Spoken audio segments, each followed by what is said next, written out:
ঈশান college ক্যাম্পাসে এসে bike থামাতেই Cynthia madam নেমে চলে যেতে নিলেই তখন ছেলেটা খানিকটা বিরক্ত হলো। তারপরও আতুরে গলায় বলল, ওই, কোথায় যাচ্ছ তুমি?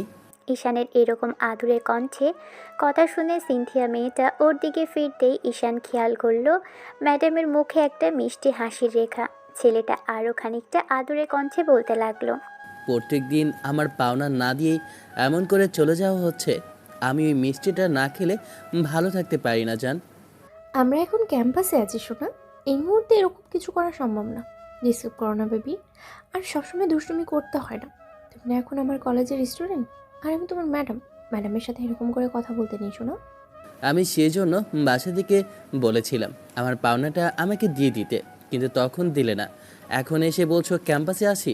তুমি আসলে আমাকে একটু ভালোবাসো না। যদি বাঁচতে তাহলে এমন করে আমাকে ঠকাতে না।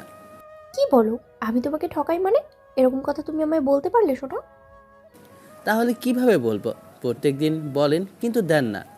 এই মুহূর্তে বলেন নয় সোনা, বলো বলবে কেমন? ক্লাসে গেলে এমন করে বলবে। এখন কেউ নেই এখানে। এত যখন ভালোবাসা, তাহলে রাতেই ভালোবাসাটা কোথায় থাকে? আমাকে কাছেও আসতে দেন না, আদরও করতে দেন না। জড়িয়ে ধরে শুলে যেন গায়ে ফোসকা পড়ে। এখন আবার বাসা থেকে নিয়ে আসলেন, বললেন কলেজে এসে দেবেন, কিন্তু এখানে এসে আমার পাওনাটা আমাকে না দিয়ে চলে যাওয়া হচ্ছে। বুঝেছি আপনি আমাকে ভালোই বাসেন না। এরকম পাগলামি কেন করতেছো সোনা? এটা ক্যাম্পাস। তাছাড়া রাতে দুষ্টুমি করতে দিলে তুমি আরো বাড়াবাড়ি করতে বেবি। স্বামী স্ত্রীর মধ্যে এইটুকু বাড়াবাড়ি হলে কি খুব বেশি ক্ষতি হবে? আমি বুঝতে পারি না যে আপনি এমন করে আমায় দূরে কেন রাখেন।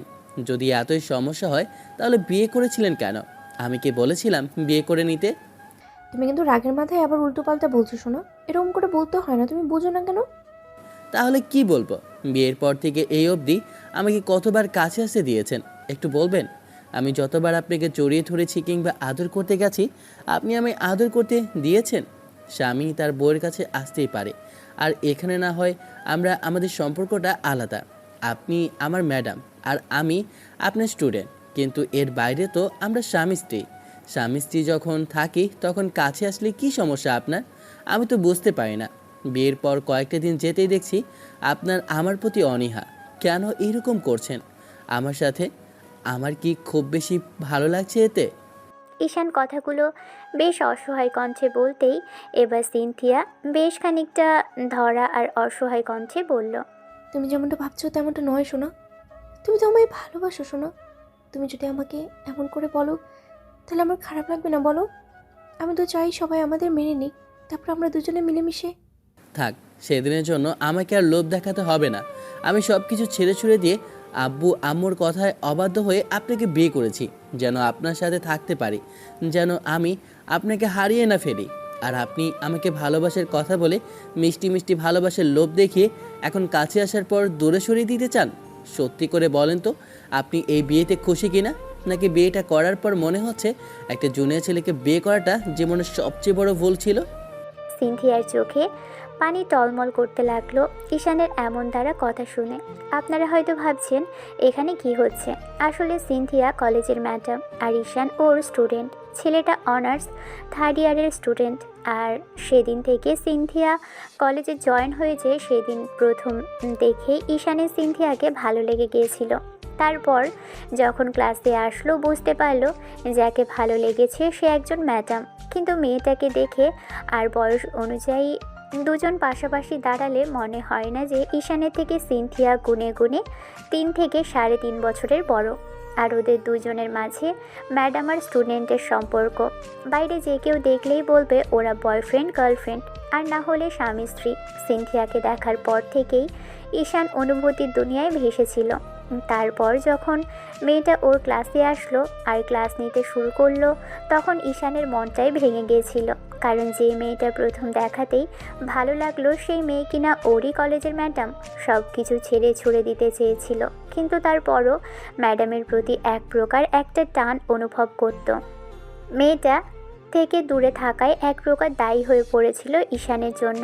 ঈশান একটা সময় ম্যাডামের থেকে দূরে সরে থাকার চেষ্টা করলে সিনথিয়া বুঝতে পারত যে ঈশান ওনাকে ফলো করে।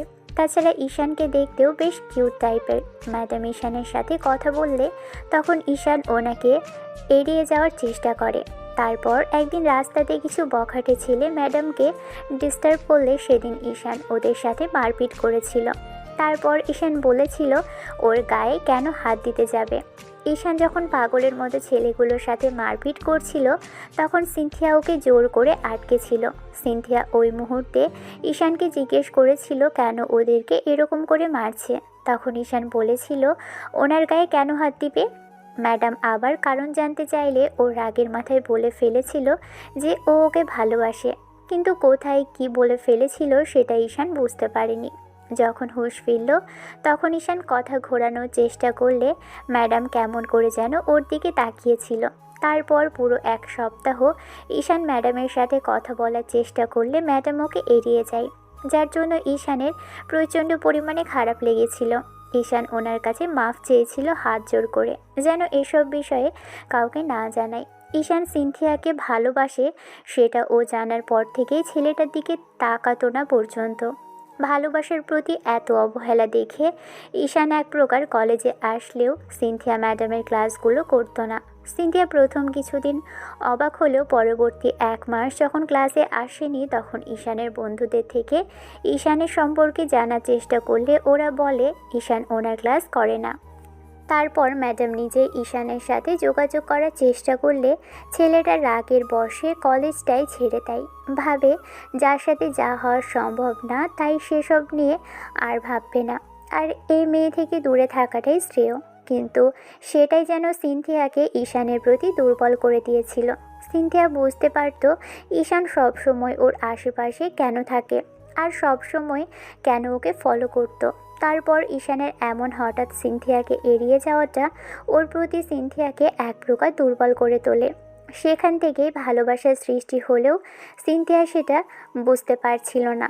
কিন্তু ঈশান যখন দূরে চলে যায় তখন সিনথিয়া কান্নাকাটি করেছিল। এই বিষয়টা নিয়ে সিনথিয়ার এক বান্ধবী ওকে জিজ্ঞেস করলে মেয়েটা উপায় না পেয়ে বলে দেয় যে ও কেন কান্নাকাটি করছে, তার কারণটা ও জানে না। সেদিন ওর বান্ধবী বলেছিল সিনথিয়া ওই পিচ্চি ছেলেটাকে ভালোবাসে, সেজন্যই এমন কান্নাকাটি করছে। সিনথিয়া অবাক হয়েছিল, কিন্তু পরক্ষণে মনে হয়েছিল যে হ্যাঁ সত্যিই ভালোবাসে ওই ঈশানকে।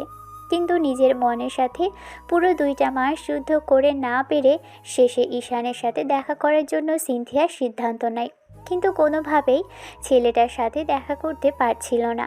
তারপর আর উপায় না পেয়ে ঈশানের বন্ধুদের সাহায্য নিয়ে একটা জায়গায় ছেলেটাকে ডাকে। ঈশান জানতো না যে সিনথিয়ার সাথে দেখা করাবে। সেদিন সিনথিয়ার সাথে ঈশান দেখা করার পর ছেলেটা ওকে সামনে থেকে দেখে আবেগে আপ্লুত হয়ে জড়িয়ে ধরেছিল। তারপর নিজের মনের কথাগুলো যখন বলে দেয় তখন ঈশান অবাকে চরম সীমানায় পৌঁছেছিল। ভেবেছিল যে কেন এই মেয়ে এরকম কথা বলছে। ঈশান অবাক হলে সিনথিয়া ওর ভালোবাসার কথাগুলো বারবার প্রকাশ করতে থাকে, আর ঈশান তখন ওকে বারণ করে দেয় যে এই সম্পর্ক হওয়া সম্ভব নয়, তাই ওর থেকে দূরে থাকতে চাই। তাই ঈশান কলেজটা ছেড়ে দিয়েছে। কিন্তু সিনথিয়া ওর ভালোবাসাকে হেরে যেতে দিতে নারাজ ছিল, তাই বারবার ছেলেটাকে নিজের মনের কথাগুলো বলছিল আর ঈশানের সাথে জোর করে যোগাযোগ রেখেছিল। ঈশান নিজের দিক থেকে যথাসম্ভব নিজেকে দূরে সরিয়ে রাখলেও সিনথিয়া এক পর্যায়ে ঈশানের থেকে দূরে সরে থাকতে না পেরে সুইসাইড করার চেষ্টা করলে তখন ঈশানও উপায় না পেয়ে নিজের ভালোবাসার কথা প্রকাশ করে দেয়। তারপর আব্বু আম্মুকে বিষয়টা জানালে আব্বু আম্মু ওদের সম্পর্কটা মেনে নিতে চায়নি। সিনথিয়ার বাসা থেকে এইসব বিষয় মানবে না বলেই ঈশান ওদের সম্পর্কটা সমাপ্তি ঘটাতে চাইলে তখন সিনথিয়া কান্নাকাটি করে বলেছিল দরকার হয় ওকে বিয়ে করে নিবে, তাও ওকে ছাড়তে পারবে না। তারপর ঈশান আর সিনথিয়া বিয়ে করে সেদিন বাসায় গিয়েছিল। তখন সিনথিয়ার সাথে ঈশানকে দেখে ওর আব্বু আম্মু অবাক হয়েছিল, আর আব্বু রাগের মাথায় ছেলেকে বাসা থেকে বের করে দেয়। তারপর থেকেই ওরা একটা ফ্ল্যাটে আছে, কারণ সিনথিয়াদের বাসায় গিয়েও সেই একই পরিস্থিতিতে পড়তে হয়েছিল দুজনকে। ওরা ভেবেছিল যে আস্তে আস্তে সবাই মেনে নেবে, কিন্তু গত 3 মাস যাবৎ বিয়ে করার পরও কেউ ওদের মেনে নেয়নি।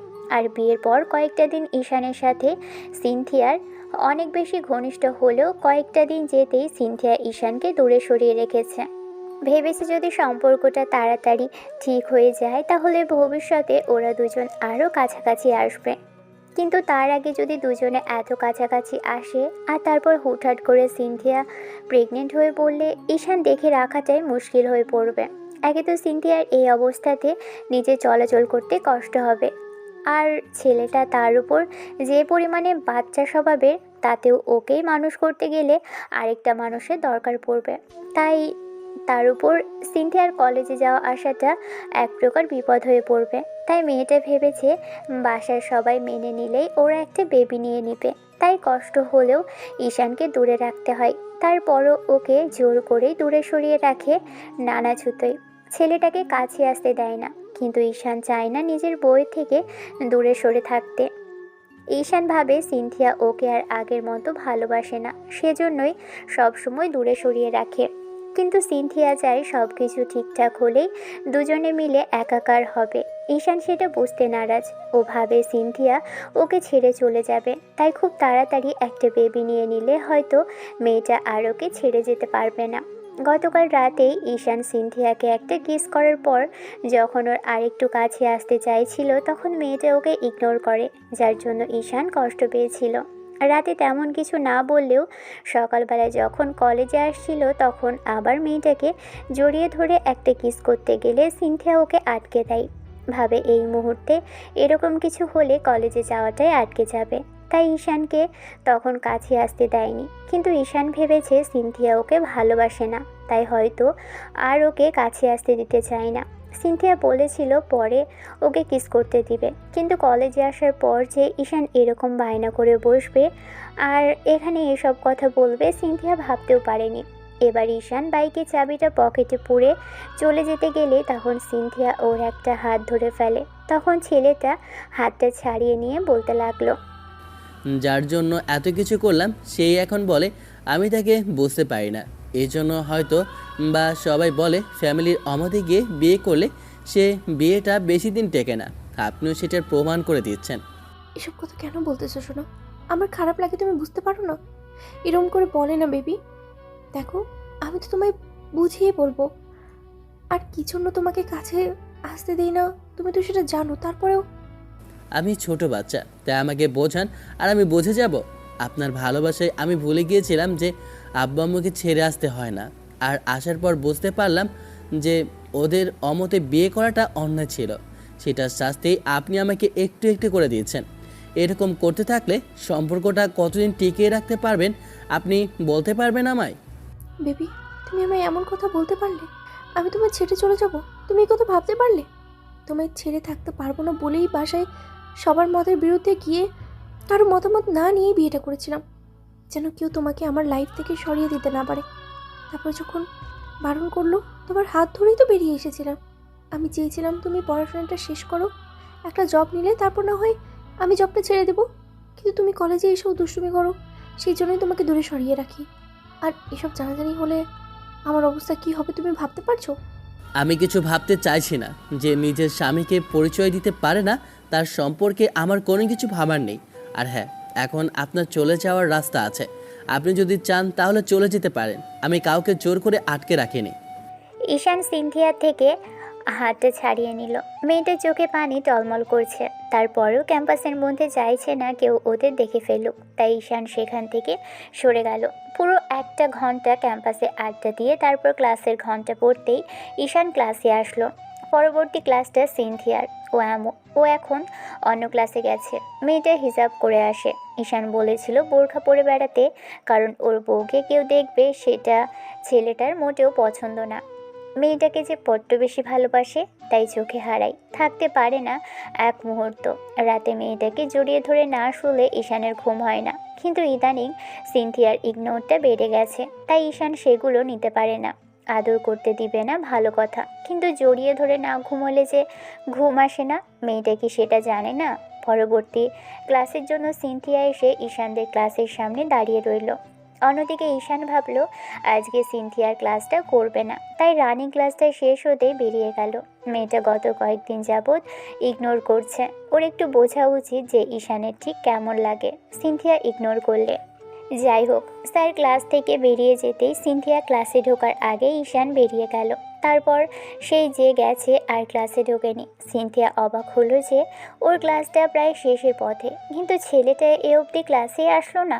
ওর ব্যাগটা ক্লাসে রেখেই চলে গেছে। সিনথিয়া মন খারাপ করে ক্লাস নিয়ে তারপর অফিস রুমে চলে আসলো। অফিস রুমে বসে ভাবছে ঈশান রাগ করাটা কি খুব বেশি অস্বাভাবিক। তারপর আবার ভাবলো পিচ্চিটার রাগটা ভাঙাতে হবে, না হলে ওর সাথে কথাও বলবে না। আর এমন করে কাজ করা যাবে নাকি? ওর ভালোবাসার মানুষটা এমন করে ওর থেকে মুখ ফিরিয়ে রাখবে, আর সেগুলো দেখেও কাজে কি করে মনোযোগ দিবে? আর এরকমটা আজকেই হচ্ছে নয়, প্রায় প্রায় হয় এরকম। তাই সিনথিয়া ঈশানের নাম্বারে কল করলো। কয়েকবার দেবার পর যখন ছেলেটা কল রিসিভ করলো না, তখন সিনথিয়া একটা মেসেজ করলো। মেসেজটা দেখেই ঈশান ওর অফিস রুমের সামনে এসে দেখে সিনথিয়া মুখে হাত দিয়ে বসে আছে। ভদ্রমহিলাকে এমন করে বসে থাকতে দেখে ঈশানও অনুমতি নিয়ে ভিতরে ঢুকতেই মাথা নিচু করে রইল। সিনথিয়া কিছু বলবে তার আগেই ছেলেটা বলল, কি হয়েছে? কি সমস্যা বলুন। তুমি এমন করে কথা বলছো কেন? আর তুমি কল ধরনি কেন? কতগুলো কল করার পরেও তুমি কি দেখোনি? নিশ্চয়ই দেখেছো, তাহলে ইগনোর করলে কেন? আমার ঘাড়ে কয়টা মাথা যে আমি আপনাকে ইগনোর করতে যাব? আপনি কলেজের ম্যাডাম। তাহলে আমার ক্লাস করলে কেন শোনা? ভালো লাগেনি তাই করিনি। আমাকে তোমার এখন আর ভালো লাগে না, তাই তো? কলেজের ম্যাডামকে এত ভালো লাগার কি আছে? আমি তার স্টুডেন্ট, তাকে ভালো লাগার মতো কোনো অধিকার আমার নেই। আর যোগ্যতার কথা যদি বলি, আপনার পাশে দাঁড়ানোর মতো কোনো যোগ্যতাও আমার নেই। কার্যকতা কতটুকু সেটুকু নিয়ে ভালোবাসার প্রমাণ হয় না ঈশান। যদি তাই হতো তাহলে নিজে থেকে জুনিয়র কাউকে ভালোবাসতাম বলো? তুমি এমন করে বললে আমার খারাপ লাগবে, প্লিজ বসো শোনা। না, ম্যাডামের সাথে বসে কথা বলাটাই স্টুডেন্টের মানায় না। আপনি বলুন কী জন্য ডেকেছেন? সিনথিয়া এবার চোখ জোড়া মুছে নিল। ঈশান খেয়াল করলো ওর ম্যাডাম বউটা কান্না করছে। এই কান্নাকাটি করে আমায় আর ইমোশনাল করতে পারবেন না। আর এগুলা করা বন্ধ করুন। আমি নিজেই আমাকে ইগনোর করেন, আপনি নিজেই আমাকে ইগনোর করেন, তাহলে আমি কি করলে কি এমন সমস্যা বলেন? আপনি আমায় ইগনোর করলে ঠিক কতটুকু খারাপ লাগে এখন বুঝতে পারছেন তো? আমি কি তোমায় না বলে ইগনোর করেছি শোনা? আমি তো তোমায় বলছি কি জন্য ইগনোর করি। আমি দুই পরিবার আর দুজনের ভালোর কথা আর ভবিষ্যতের কথা ভেবেই ইগনোর করছি শোনা। এই মুহূর্তে তোমাকে যদি কাছে আসতে দিই তুমি অনেক দুষ্টুমি করবে, আর তারপর উল্টোপাল্টা কিছু হলে তোমায় কে দেখবে জান? আর আমাকেই বা কে দেখবে বলো? এই মুহূর্তে আব্বু আম্মু আমাদের দিকে তাকাবে না, ওরা নিজেদের রাগ নিয়ে পড়ে আছে। এখন এই মুহূর্তে যদি তোমার কিছু হয় তাহলে কলেজে আসাটাও বন্ধ হবে, আর সব কিছু এলোমেলো হয়ে যাবে। তোমার অনার্সটা শেষ হয়নি, সব কিছু ঠিক হোক শোনা, তারপরে না হয়। আগেই বলতে পারতেন যে আপনার ভালোবাসাটা ক্যালকুলেশন করে করতে হবে, তাহলে আমি কখনো আপনার কথাতে সায় দিতাম না। আর আব্বু আমার মতের বিরুদ্ধে গিয়ে বাসা থেকেও চলে আসতাম না। একই কথা বারবার কেন বলো শোনা? এই কথা তো আমিও বলতে পারি। আমিও তোমাকে বিয়ে করার জন্য বাসা ছেড়েছি, সেটা কি শুধু আমার কথা ভেবেছি? তোমায় ভালোবাসি আর তোমার ভালোর জন্যই করেছি, নাকি তুমি আর এখন আমায় চাও না ঈশান? এই কথা আমি আপনাকে বলতে পারি। আমি যদি আপনাকে নাই চাইতাম তাহলে প্রতি রাতে আপনাকে জোর করতাম না কাছে আসার জন্য। তাহলে এমন করে বলছো কেন বেবি? অবুঝের মতো কথা বলো না। তুমি খুব ভালো করেই জানো আমি তোমায় কতটুকু ভালোবাসি শোনা। কিন্তু আমার এই মুহূর্তে মনে হচ্ছে না আপনি আমায় ভালোবাসেন। যাই হোক, এসব কথা আমি বলতে চাইছি না। আপনি যেহেতু কলেজের স্টুডেন্ট ম্যাডামের সম্পর্কটা মেনটেন করে চলতে বলেছেন, আমি সেটাই চলছি। এখন এখানে ডাকার কোনো মানেই দেখছি না। আপনি থাকুন, আর বারবার আমায় কল করবেন না। বাসায় দেখা হচ্ছে এমনিতেই। ঈশান কথাগুলো বলে যখনই রুম থেকে বের হতে নিবে, তখনই সিনথিয়া দ্রুত উঠে এসে পিচ্চিটার হাত ধরে ওকে আটকে দিল। ঈশান ফিরতে মেয়েটা ওকে টেনে একটু দূরে সরিয়ে গিয়ে তারপর রুমের দরজাটা বন্ধ করে দিয়ে ওর দিকে তাকালো। ঈশান অবাক চোখে সিনথিয়ার দিকে তাকালে দ্রুত গতিতে মেয়েটা ওর সামনে চলে আসলো। এই মুহূর্তে দুজনের মাঝে কয়েক সেন্টিমিটারের দূরত্ব। ঈশান সিনথিয়াকে ইগনোর করে চলে যেতে নিলেই মেয়েটা হুটহাট করে এক হাতে ওর শার্টের কলার আর এক হাতে চুলগুলো মুষ্টিবদ্ধ করে পিচ্চিটার ঠোঁটের সাথে নিজেদের ঠোঁট জোড়া মেলালো। কারণ সিনথিয়া জানে ওই পিচ্চি বরটার রাগটা কমানোর এটা একটা ঔষধ। তার উপর ওই ঠোঁটের স্পর্শটা পেলে ছেলেটা একদম শান্ত হয়ে যায়, একদম বাচ্চা সুলভ আচরণ করে, ওকে ইগনোর করতে পারে না। সিনথিয়ার এমন কর্মকাণ্ডে ঈশান 30 সেকেন্ড পর্যন্ত চুপচাপ রইল। ছেলেটার রেসপন্স করতে না চাইলে সিনথিয়া নিজেই ঈশানের 2 হাত নিয়ে নিজের কোমরের উপর রাখল। ম্যাডাম বউয়ের এমন কাজে ঈশানের ভিতরে যেন ভালোবাসাটা তীব্র ঝড় বয়ে গেল। তাই ওর ম্যাডাম বউকে 2 হাতে কোমর জড়িয়ে ধরে নিজের সাথে মিশিয়ে তারপর মেয়েটার মুখের পাশে 1 হাত রেখে সযত্নে চুমু দিতে লাগলো। মিনিট 5 পরে ছাড়তেই সিনথিয়া হাঁপাতে লাগলো। তখন ঈশান একটু মিষ্টি হেসে সিনথিয়াকে কিছু বলার সুযোগ দিল না। ছেলেটা ওর ঘাড়ে আর গলায় মুখ গুজে দিতেই সিনথিয়া খানিকটা অবাক হলো। প্রথমে ঈশানকে বাধা দিল না মেয়েটা, উল্টো ওর চুলগুলো খামচে ধরল। সিনথিয়ার এমন সাইতে ছেলেটার আচরণটা আর একটু তীব্র হতে লাগলো। ঈশানের আচরণটা অবাধ্য হতে লাগলে ওর উষ্ণ ঠোঁটের স্পর্শে সিনথিয়ার মনে পড়ে গেল এটা কলেজ ক্যাম্পাস। অফিস রুমের মধ্যে স্বামী স্ত্রী দরজা আটকে দিয়ে যা ইচ্ছে তাই করতে পারে, তবে কলেজের ম্যাডামের সাথে একজন স্টুডেন্টকে দেখলে যে কেউই বাজে কিছু ভাবতে পারে, কারণ কলেজের অনেকেই জানে না ওদের দুজনের বিয়ে হয়েছে। অনেকে বলতে ঈশানের বন্ধুরা ছাড়া তেমন কেউই জানে না। সিনথিয়ার কথাটা মনে হতে ঈশানকে ছাড়িয়ে নিতে চাইলে তার আগেই ঈশান ওর বুকের উপর থেকে শাড়ির আঁচলটা ফেলে দিল। তারপর বুকে মুখ গুজে দেওয়ার আগেই, কোনো স্পর্শ করার আগেই সিনথিয়া ছেলেটাকে জোর করে দূরে সরিয়ে দিল। ধাক্কা দিয়ে দূরে সরিয়ে দিতেই ঈশান অবাক চোখে মেয়েটার দিকে অসহায়ভাবে তাকিয়ে রইল। সিনথিয়ার এরকম কর্মকাণ্ডে ঈশান বুঝতে পারে না যে মেয়েটা কী চাই। একবার ওকে ভালোবাসে, আবার দূরে সরিয়ে দিতে চাই। ঈশান কিছু একটা ভেবে আবারও কাছে আসতে গেলে এবার সিনথিয়া রাগের মাথায় ঈশানকে আবারও ধাক্কা দিয়ে বলতে লাগলো, তোমার কি মাথা খারাপ হয়েছে? এটা কলেজ ক্যাম্পাস, আমার অফিসের রুমে এসব কি শুরু করছো ঈশান?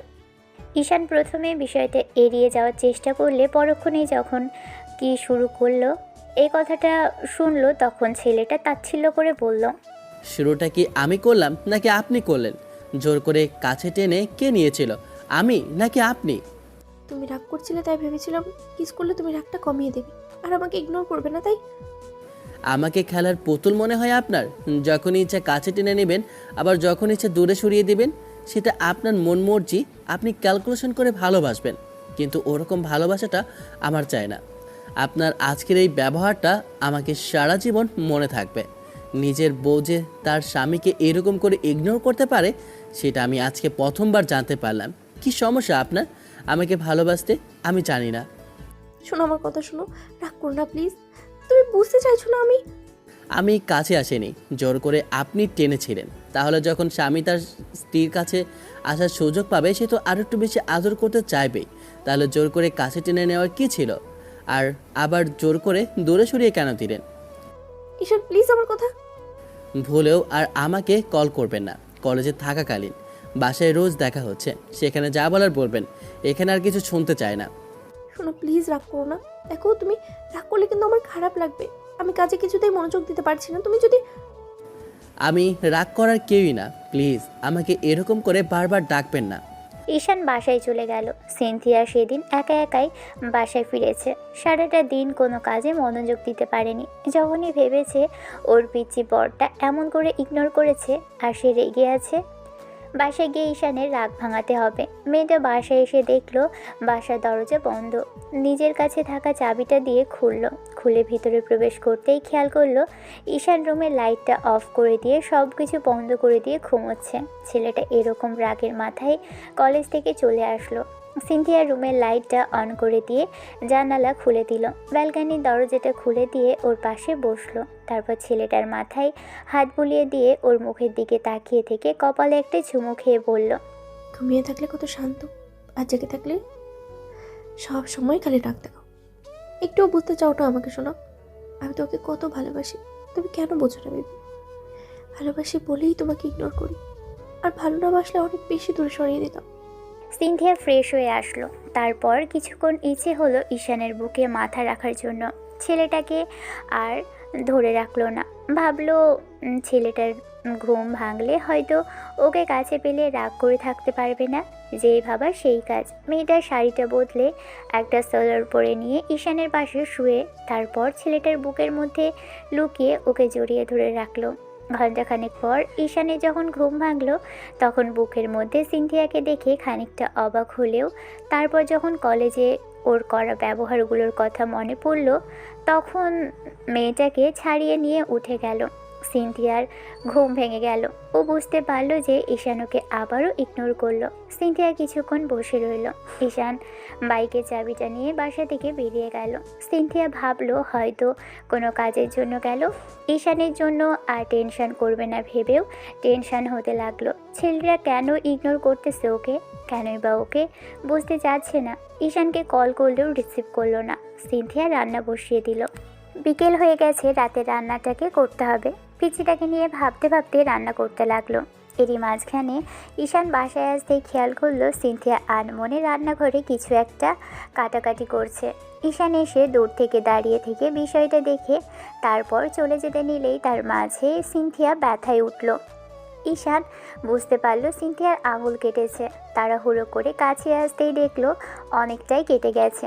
ঈশান ওর আঙুলটা নিয়ে মুখের মধ্যে পুরে দিল, তারপর বলতে লাগলো, যদি কাউকে নিয়ে চিন্তা করার থাকে তাহলে বাসায় গিয়ে চিন্তা করুন। এত কষ্ট করে এখান থেকে চিন্তা করে নিজেকে এত কষ্ট দেওয়ার কিছুই নেই। ঈশান রাগের মাথাতে কথাগুলো বললেও সিনথিয়া চুপ করে রইল। তারপর ঈশান ওর হাতের রক্ত পড়াটা কমলে ব্যান্ডেজ করে দিয়ে চলে যেতে নিলেই সিনথিয়া ছেলেটার হাত ধরল। তারপর ওর বুকের মধ্যে কিছুক্ষণ মুখ লুকিয়ে রাখলো। তারপরও ঈশান ওকে জড়িয়ে ধরল না। মিনিট দুয়েক পরে ওকে জোর করে ছাড়িয়ে নিল। সিনথিয়া অবাক হলো ছেলেটার এরকম কর্মকাণ্ডে। হয়তো তখনকার বিষয়টা নিয়ে রাগ করে আছে। রাতে খাওয়া দাওয়ার সময় সিনথিয়া নিজের হাতে খেতে কষ্ট হচ্ছিল, তাই ঈশান খাইয়ে দিল। মেয়েটা নিজের হাতে খেতে চাচ্ছিল, কিন্তু ঈশান বুঝতে পারলো মেয়েটা রেগে এখন এরকম করছে। তারপরও জোর করে খাইয়ে দিয়ে তারপর রুমে চলে আসলো। রুমে এসে কিছুক্ষণ ফোন ঘাটাঘাটি করলো। সিনথিয়া এসে দেখলো বেডের মাঝখানে একটা কোল বালিশ রাখা। মেয়েটা বেশ খানিকটা অবাক হয়েও যখন বালিশটা সরিয়ে নিতে যাবে তখন ঈশান বলতে লাগলো, জোর করে দূরে সরানো থেকে মাঝখানে কোলবালিশ থাকা ভালো। আমি আপনার ওই দিকে যাব না, আর না আপনি আমার কাছে আসবেন। এটাকে সরানোর চেষ্টা করবেন না, যেটা আছে থাকুক। এমন করে কেন বলতেছো? তুমি জানো না এভাবে বললে আমার কষ্ট হয়? তুমি বুঝতে পারো না তোমার বউটার খারাপ লাগে? আপনি মেয়ে মানুষ, তো এই জন্য খালি খারাপ লাগাটা আপনারই আছে। আমি পুরুষ মানুষ, আমার খারাপ লাগাটা থাকতে পারে না, না? আমিও একবারও বলিনি শোনো যে তোমার খারাপ লাগাটা নেই। তুমি খামোখা এরকম রাগ দেখাচ্ছ আমার উপরে। আমার জায়গায় আপনি থাকলে আপনিও রাগ দেখাতেন। তাই আমি চাইছি না এইসব বিষয় নিয়ে আর কোনো কথা কাটাকাটি হোক। তুমি কেন বুঝতে চাইছো না আমি আমাদের? বুঝেছি, আর সেজন্য দূরে সরিয়ে দিয়েছি। আর হ্যাঁ, আমি তো রোজ রাতে ফিজিক্যালি ইন্টিমেট হওয়ার জন্য আপনার কাছে আসি। সেই জন্য এখন আর চাইছি না এরকম জোর করে কাছে আসতে। তুমি এমন করে বলছো কেন? তুমি এইভাবে বলতে পারো না শোনো। আমার খারাপ লাগবে, তুমি বুঝতে পারছো না? আমি ছোট বাচ্চা তো, এজন্য বুঝতে পারি না। যাই হোক, আপনি আপনার মতো থাকুন আর আমাকে ঘুমাতে দিন। এত নাটক করবেন না তো। রোজ রোজ দূরে সরিয়ে দিতে চান, আজকে আবার মাঝখানে কোলবালিশ রেখে এরকম করছেন, তাই তো? আপনার কাণ্ড কারখানা বোঝা বড্ড বড়, তাই। ঈশান অন্যদিকে ফিরে শুয়ে পড়ল। সিনথিয়া কয়েকবার ডাকলেও ঈশান কোনো কথা বলল না। ভোরবেলা উঠে দেখলো মাঝখানে কোলবালিশটা নেই, আর সিনথিয়া ওর বুকের মধ্যে ঘুমিয়ে আছে। ঈশান জোর করে মেয়েটাকে সরালো। তারপর যখন সিনথিয়ার ঘুম ভাঙলো, উঠে দেখলো ঈশান ব্যালকানিতে দাঁড়িয়ে আছে। সিনথিয়া ভেবেছিল যে ওকে বুকের মধ্যে পেয়ে ছেলেটা ওকে জড়িয়ে ধরে রাখবে, কিন্তু না, তেমন কিছুই হয়নি। উল্টো ঈশান অনেক আগেই উঠে গেছে। তারপরও ওকে একটাবারের জন্য ডাকেনি। সিনথিয়া উঠে ফ্রেশ হয়ে নিল। ব্যালকানিতে গিয়ে ছেলেটার পিছনে দাঁড়ালো। ঈশান বুঝতে পারার সাথে সাথেই সিনথিয়া ওকে পিছন থেকে জড়িয়ে ধরলো। মেয়েটা চুপ করে আছে দেখে সিনথিয়া বলতে লাগলো, এখনো রাগ করে আছো শোনো? প্লিজ রাগ করে থাকো না জান। আমি বলছি তো আমার ভুল হয়ে গেছে জান। এবারের মতো মাফ করে দাও। আর কখনো এরকম হবে না বেবি। একটু পরে কলেজের জন্য বেরোতে হবে, এখন গিয়ে রান্না বসান। আগে বলো তুমি রাগ করে নি? না, আমি কারো ওপর রাগ করি না। আর রাগ করার থাকলে অনেক আগেই করতে পারতাম। রাগ করার অধিকারটাই তো একমাত্র শুধু আপনার। ঈশান রুমে এসে ফোন টিপতে আরম্ভ করলো। সিনথিয়া অবাকের উপর অবাক হচ্ছে। মেয়েটা আবারও সেই মন খারাপ করে রান্না বান্না করলো। ঈশান সকালে সিনথিয়াকে নিজ হাতে খাইয়ে দিল, মেয়েটার হাতটা কেটে গেছে বলে। অন্যদিকে আব্বু আম্মুর সাথে ঈশান অনেকবার কথা বলার চেষ্টা করেছে। আম্মু কথা বললেও আব্বুর রাগের মাথায় বলেছে আম্মুর সাথে যেন যোগাযোগ না করে। আর বাসাতে যেন না যায়, তাতে আব্বু ওকে তাতে আব্বু ওকে ত্যাযপুত্র করে দিবে। তাই ঈশান চায়নি যে আম্মুর সাথে আব্বুর কোনো ঝামেলা হোক, তাতে আব্বু রাগ করে আম্মুর সাথে কথা বলবে না। কিন্তু দিন শেষে যখন আব্বুর রাগটা কমে যাবে তখন ঠিকই ওদের মেনে নেবে। ঈশান কথাগুলো ভেবেই আর আব্বু আম্মুর সাথে যোগাযোগ করেনি, তাই ভেবেছে আম্মুর যদি ইচ্ছে হয় কখনো যোগাযোগ করবে। ঈশান সিনথিয়াকে মাঝে বলেছিল আব্বু আম্মুর সাথে কথা বলতে, কিন্তু ওই ভদ্রলোক আর ভদ্রমহিলা দুজনেই রেগে আছে, তাই ওর সাথে যোগাযোগ করছে না। উল্টো সিনথিয়া যতবার বাসায় কথা বলেছে ততবারই কান্নাকাটি করতে হয়েছে, কারণ আব্বু আম্মু ওকে একগাদা কথা শুনিয়েছে জুনিয়র একটা ছেলেকে বিয়ে করার জন্য। একটাবার জানতে চায়নি ওরা ঠিক দুজন দুজনকে কতটুকু ভালোবাসে। আর ঈশানও তারপর থেকে মেয়েটাকে জড়িয়ে ধরে বলেছে আর ওদের বাসায় কথা বলতে হবে না, যদি কখনো মেনে নেয় তো বলবে, আর না হলে যদি তারা পারে ছেলে মেয়েকে দূরে সরিয়ে রাখতে পারে তাহলে ওরা কেন পারবে না। যাই হোক, দুজনেই কলেজে আসলো। ঈশান কলেজে এসে একবারও মেয়েটার সাথে কথা বলেনি। আজকে ক্লাস করলো, তবে সিনথিয়ার দিকে একবারের জন্য তাকায়নি। দুপুরে যখন কলেজ ছুটি হবে ঈশান তখন অফিস রুমের সামনে এসে দেখলো অফিস রুমটা আগেই তালা দেওয়া, হয়তো সিনথিয়া বেরিয়ে গেছে। ঈশান কয়েকবার ওকে কল করলো, তারপর কল করে না পেয়ে পিয়নের কাছে গিয়ে জিজ্ঞেস করলো ম্যাডাম কোথায় গেছে, কারণ সিনথিয়া ঈশানের কলটাও রিসিভ করছে না। তাহলে কি মেয়েটা রাগ করে আছে ওর উপর? ঈশানের মনে হলো বারবার শুধু দুজন দুজনের উপর রাগ করলে সংসারে ঝামেলা বাড়বে। ভেবেই ছেলেটা পিয়নের কাছে গেল। ম্যাডাম কোথায় গেছে জিজ্ঞেস করতেই লোকটা বলতে লাগলো, ম্যাডাম তো কোনো এক লোকের সাথে ক্যান্টিনে কথা বলতে গেছে, আর গেছে বেশ খানিকক্ষণ আগে। ঈশান কোনো কথা না বলে ক্যান্টিনের দিকে চলে গেল। তারপর গিয়ে দেখলো ভদ্রমহিলা একটা লোকের সামনে বসে আছে। ঈশান কিছুক্ষণ ধরে দাঁড়িয়ে রইল, তারপর খেয়াল করলো ভদ্রলোক বেশ হাসাহাসি করে কথা বলছে। ঈশান বুঝতে পারলো না লোকটা কে। ঈশান আবারও মনে হলো যে একবার কল করা দরকার মেয়েটাকে, কি এমন গুরুত্বপূর্ণ কথা বলছে যে ওর কলটা রিসিভ করছে না আর দেখার মতো সময়ও পাচ্ছে না। তাই ছেলেটা আরও কয়েকবার কল করতেই মেয়েটা ফোনটা বাজতে দেখে হয়তো কেটে দিল। ঈশান আরও 2-3বার করার পর মনে হলো যে এবার বাড়াবাড়ি হয়েছে। কার সাথে এমন কথা বলছে যে ওর ফোনটা রিসিভ করতে পারছে না? তাহলে কি প্রতিশোধ নিচ্ছে? ঈশান চলে যেতে নিয়েও আবার মিনিট খানিক পর ফিরে আসলো। তারপর মনে হলো ওদের কাছে গিয়ে কথা শোনা দরকার। ছেলেটা গিয়ে ওদের পাশে দাঁড়ালো, সাথে সাথে সিনথিয়া খানিকটা চমকে গেল। ঈশান একবার লোকটার দিকে তাকাতেই দেখলো বেশ হ্যান্ডসাম টাইপের লোকটা। ঈশানকে দেখে সে বলতে লাগলো, কল কেন রিসিভ করছেন না? ঈশানের এমন তারা কথাতে সিনথিয়ার মনে হলো কিছুটা অবাক হলো, আর পাশে থাকা লোকটা তো আরও বেশি অবাক হয়েছে, তাই জিজ্ঞেস করেই ফেললো, সিনথিয়া, এই ছেলেটাকে? সিনথিয়া একটু হাসার চেষ্টা করে লোকটাকে জিজ্ঞেস করলো, না মানে আসলে ও আমার স্টুডেন্ট, আমার সাথে দেখা করতে এসেছিল, সেই জন্য অফিস রুমে আমাকে না পেয়ে এখানে এসেছে। ঈশান অবাক চোখে ম্যাডামের দিকে কিছুক্ষণ তাকিয়ে রইল। তারপর কিছু বলতে যাবে তার আগেই সিনথিয়া বলতে লাগলো, তুমি যাও, আমি আসছি। ঈশান একটা তাচ্ছিলের হাসি দিল। সেখান থেকে চলে যেতেই সিনথিয়ার মনে হলো ছেলেটা হয়তো এমন কিছু আশা করেনি। ঈশান বাইরে এসে ইচ্ছে করছিল নিজের মাথায় একটা নিজে বাড়ি দিতে। মেয়েটা কিনা আজকে এমন একটা অভিনয় করলো যার জন্য মনে হচ্ছিল ওকে চেনেই না। ঈশান কিছুক্ষণ চুপ করে থেকে তারপর বাহিরে এসে বাইকটা নিয়ে বাসার উদ্দেশ্যে বেরিয়ে পড়ল। সিনথিয়া আধা ঘন্টা পর ওখান থেকে কথা বলা শেষ করে বেরিয়ে আসলো। তখন কলেজ ছুটি হয়ে গেছে, আর ক্যাম্পাসে তো দূরে থাক, ঈশান কলেজের বাহিরেও নেই। ঈশানকে কল করবে বলে সিনথিয়া কয়েকবার ফোনটা বের করতেই দেখলো ছেলেটা কতগুলো কল করেছে, যার জন্য সিনথিয়া বেশ খানিকটা অবাক হলো। ভাবলো যে রাগ করেছে হয়তো। মেয়েটা একটা রিক্সা করে বাসায় আসলো। ঈশান বাসায় নেই। সিনথিয়া আবার ওকে কল করলো।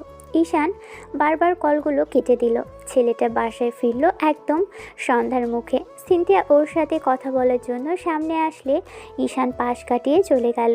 ছেলেটা রুমে আসলে সিনথিয়া এসে পাশাপাশি বসতেই তখন ঈশান উঠে ফ্রেশ হতে চলে গেল। ঈশান বেরিয়ে আসতেও মেয়েটা এসে সামনে দাঁড়ালো।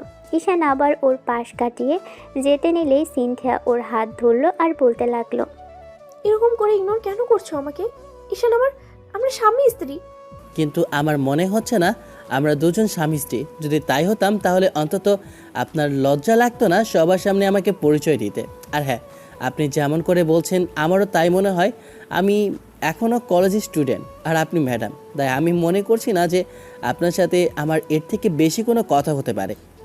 এবার সিনথিয়া বুঝতে পারলো তখন ওই কথাগুলো বলাতে হয়তো ঈশান কষ্ট পেয়েছে, তাই ওর মুখে পাশে হাত দিতে গেলেই ঈশান জোর করে ওর হাতটা ছাড়িয়ে দিল আর বলতে লাগলো, কি সমস্যা আপনার? এরকম কেন করছেন? আপনি আপনার মতো আছেন, আমাকে আমার মতো থাকতে দিন না কেন? এত জ্বালাচ্ছেন কেন বারবার আমাকে? আমি তোমায় জ্বালাচ্ছি না, আমি তোমার স্ত্রী ঈশান। আমার মনে হচ্ছে না আমাদের মাঝে যদি স্বামী স্ত্রীর সম্পর্ক থাকতো তাহলে সেটা বুঝতে পারতাম, কিন্তু আজকে আপনার কথাতে বুঝে গেছি আমি কত বড় নাদান।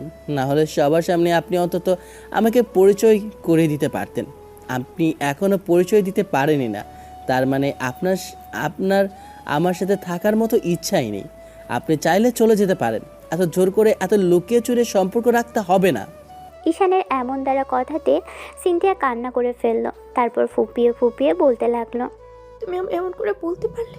বারবার তুমি এভাবে কথা বলে আমায় কষ্ট দাও, তুমি কি বুঝতে পারো না বেবি? আমার মনে হয় না আপনার কষ্ট লাগে। যদি লাগতো তাহলে আপনি বুঝতে পারতেন যে আপনি ঠিক আমায় কতটুকু কষ্ট দেন এসব কথা বলে। আমার মনে হয় না এসব কিছু দরকার আছে। আপনার যদি এতই সমস্যা আমাকে নেই তাহলে আপনি বলে দিন আমি বাসায় চলে যাচ্ছি, আর আপনিও বাসায় চলে যান। এসবের কোনো দরকার নেই। এত লুকে চুরিয়ে এত ক্যালকুলেশন করে এরকম ভালোবাসা আমার চাই না। এই জন্য আমি বলেছিলাম এই সম্পর্ক না আপনি ঠিকমতো মেনটেন করতে পারবেন আর না বাসায় কেউ মেনে নেবে। এখন সেটাই হচ্ছে। আপনি আপনার প্রফেশনাল লাইফ মেনটেন করে ভালোবাসাটাকে রাখতে চান, কিন্তু আমার পক্ষে সম্ভব না। আমি যাকে ভালোবাসি সবার সামনে জোর গলায় বলতে পারি আপনি আমার বউ, আমার ভালোবাসা, কিন্তু আপনি কখনো কারো সামনে বলতে পারবেন না যে আপনি আমায় ভালোবাসেন। সিনথিয়া কান্না করতে লাগলো। তখন ঈশান কোনো কথা না বলেই চুপ করে আছে দেখে মেয়েটা বলতে লাগলো, রাগ কিন্তু আমিও করতে পারি, আর রাগ করে এইসব কথা কিন্তু আমিও। আপনার বলার মতো কোনো সুযোগ আমি রাখিনি, কিন্তু আপনি বারবার আমাকে ইগনোর করছেন। আর আজকে আমি অবাক হয়েছি এতটাই যে স্বামী স্ত্রীর সম্পর্কটাকে আপনি সবার সামনে এমন করে প্রেজেন্ট করছেন। যাই হোক, আপনার ইচ্ছা হয়েছে আপনি করেছেন, তবে একটা কথা, আপনি যেমন খুশি চলতে পারেন তাই আমাকেও আমার মতো চলতে দিন। তুমি কি আমাকে বিশ্বাস করো না ঈশান? আমি তোমার সাথে থাকার জন্য এসেছি, সেটা বিশ্বাস তো আমার নিজের উপরই হচ্ছে না এখন। কি করে আমি এরকম একটা কাজ কি করে করতে পারলাম যার জন্য বারবার আপনাকে আমার কাছে কষ্ট পেতে হবে, আর আপনি আমাকে ইগনোর করছেন। আপনি শুধু নিজের কথা বারবার বলে যাচ্ছেন, কিন্তু আমি আমি কতটুকু কষ্ট পাচ্ছি সেটা একবারও ভাবেননি। দুজনের মাঝে অনেকক্ষণ কথা কাটাকাটি হলো। এক পর্যায়ে সিনথিয়া ঈশানকে বলতে লাগলো, বারবার দূরে সরিয়ে দিচ্ছ। তুমি কি আমায় ছেড়ে থাকতে পারবে? আমি যদি সত্যি দূরে সরে যাই তাহলে তোমার খারাপ লাগবে না তো? আপনার ইচ্ছা, আপনি কি করবেন। আপনার ভালো লাগলে আপনি চলে যাবেন, আমি আপনাকে জোর করে আটকে রাখিনি। সিনথিয়া চলে যাওয়ার কথা শুনে রেগে গেল। তারপর ঈশানকে থাপড় মারার জন্য হাত উঠিয়ে নিয়েও থামিয়ে দিল। ছেলেটা একটা তার ছেলের হাসি দিয়ে বলতে লাগলো, কি হলো, থামলেন কেন? ম্যাডাম তার স্বামীকে স্টুডেন্ট মনে করে গায়ে হাত তুলতেই পারে, সেটা আপনি দেখিয়ে দিন। তবে একটা কথা, আপনি আপনার দিক থেকে ঠিক থাকছেন সব সময়, কিন্তু আমার কথাটা একবারের জন্য চিন্তা করছেন না।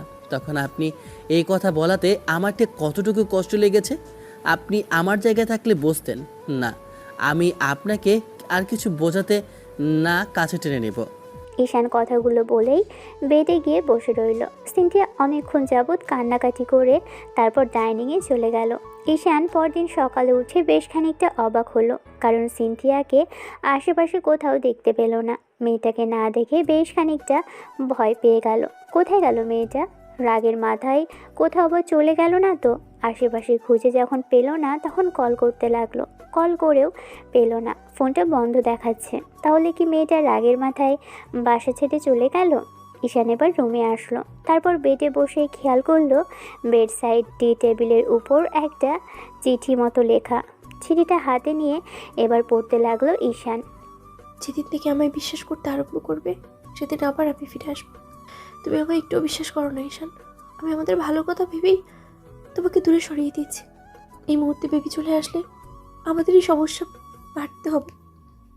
তুমি সেটা একটাবার ভাবতেও পারছো না। তোমার অনার্সটা শেষ হয়নি, আমি এখন চাকরি করে সংসারটা চালাচ্ছি।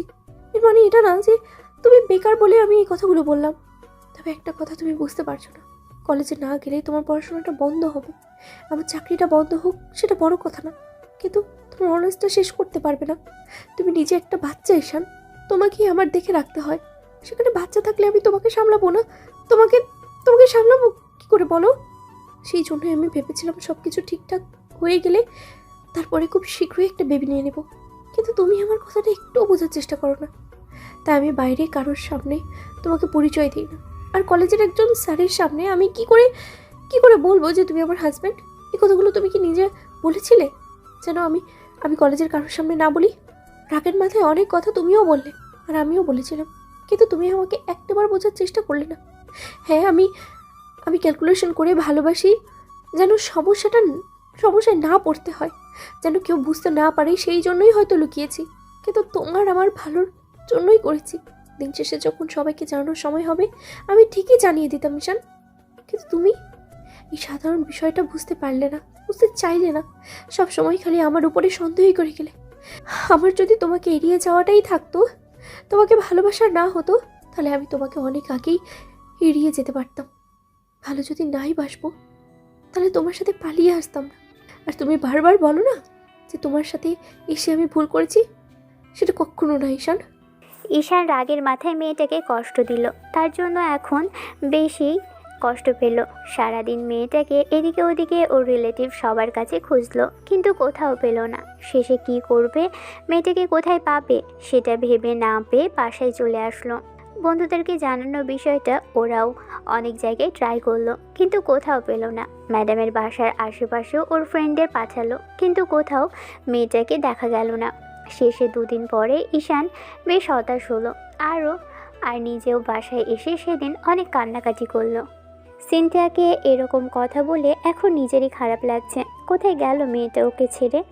7ম দিন সিনথিয়া মন খারাপ করে ওর বান্ধবীর সাথে ব্যালকনিতে দাঁড়িয়েছিল। তখন বান্ধবী ওর কাঁধের উপর হাত রাখলো। তারপর সিনথিয়া ওর দিকে তাকাতেই খেয়াল করলো মেয়েটার চোখে পানি টলমল করছে। ঈশানকে ছাড়া বিয়ের পর একটা দিনও থাকেনি, আর 7টা দিন সেখানে অন্য কারো বাসাতে আছে। এবার সিনথিয়ার বান্ধবী ওর কাঁধের উপর হাত রেখে বলতে লাগলো, রাগ করে বাসা আর পিছিটাকে ছেড়ে চলে এসে এখন নিজেরই খারাপ লাগছে তো। বললাম যে 2 দিন বাদেই চলে যা, এমনিতেই ছেলেটার শিক্ষা হয়েছে। এরকম করে কষ্ট দেওয়া কি খুব বেশি ভালো হয়েছে বল? ছেলেটাও কষ্ট পাচ্ছে আর তুইও কষ্ট পাচ্ছিস। ও যদি রাগের বসে উল্টাপাল্টা কিছু একটা করে বসে তখন কি করবি? তাছাড়া এই মুহূর্তে তুই ছাড়া যেমন ওর কেউ নেই, তেমনি ও ছাড়া তোরও লাইফে তেমন কেউ নেই। তাই বলছিলাম কি, এখন বাসায় ফিরে যা।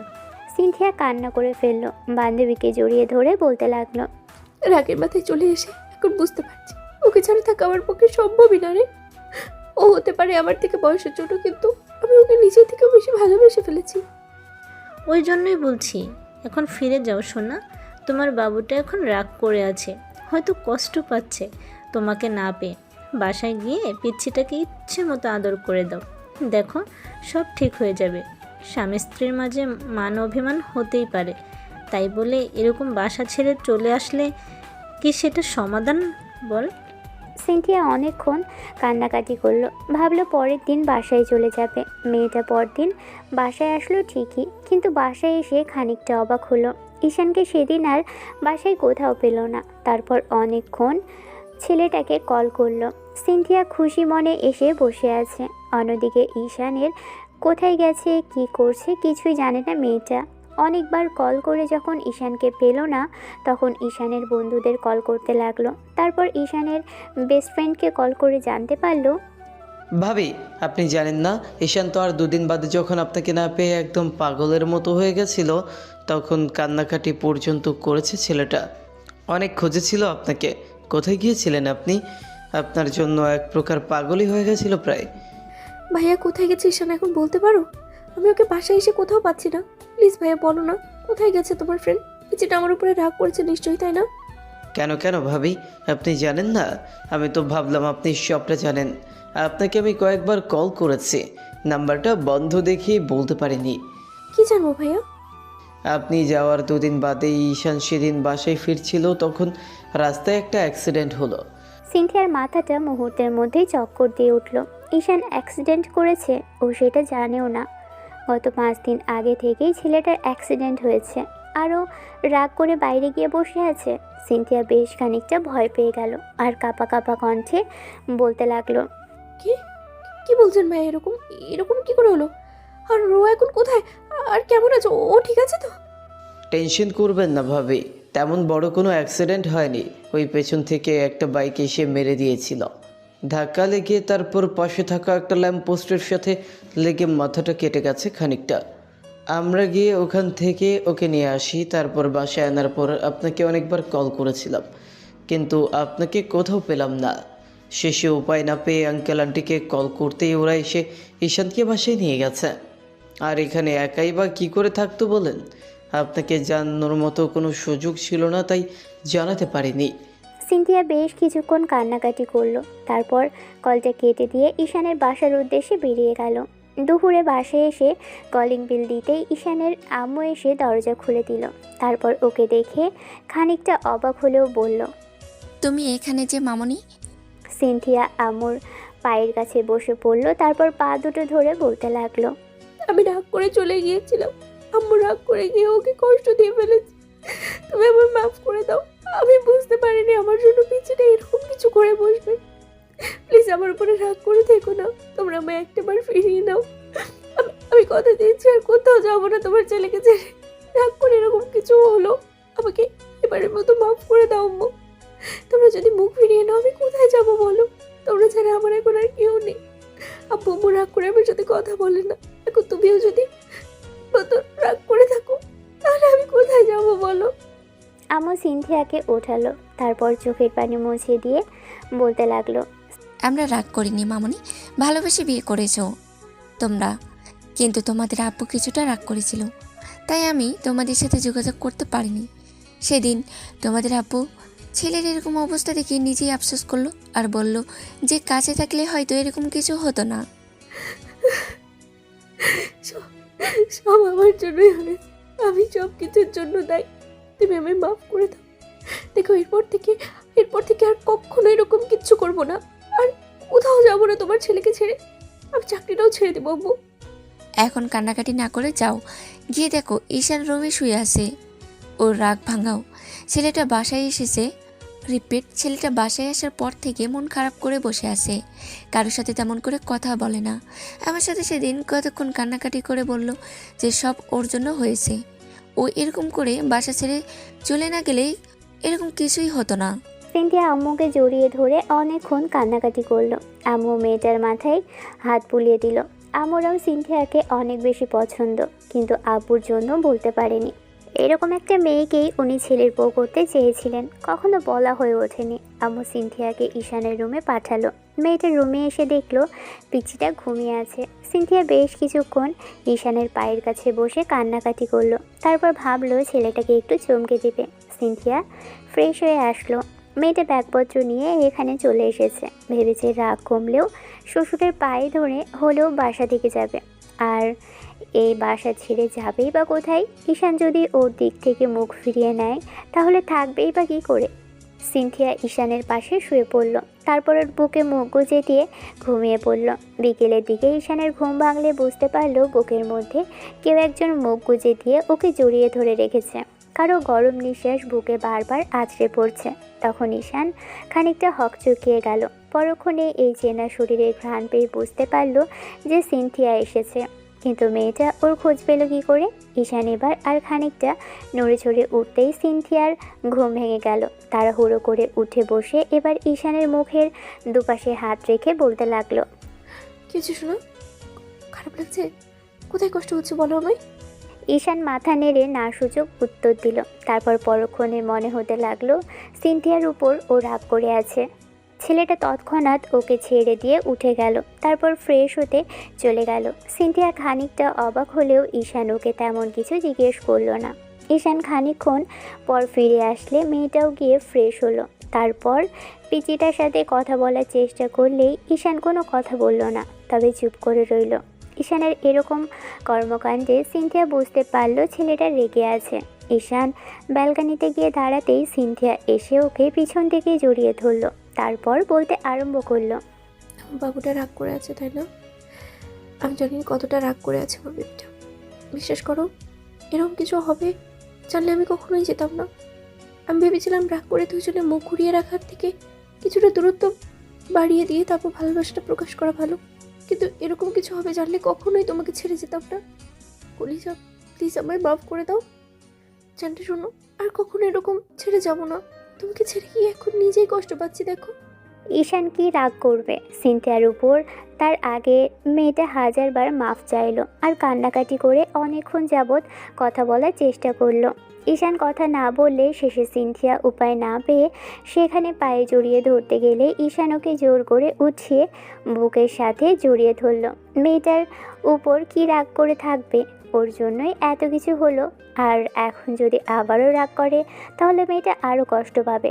কথা বলে শেষে মেয়েটা ওর কাছ থেকে দূরে সরে গেল। আর তারপর এরকম কিছু হলো। এখন যদি নিজের এরকম অবস্থার জন্য ওকে দায়ী করে, তারপর আবার মেয়েটা কষ্ট পাবে। খামোখা এরকম করেই বা লাভ কি? ঈশান চুপ করে রইল।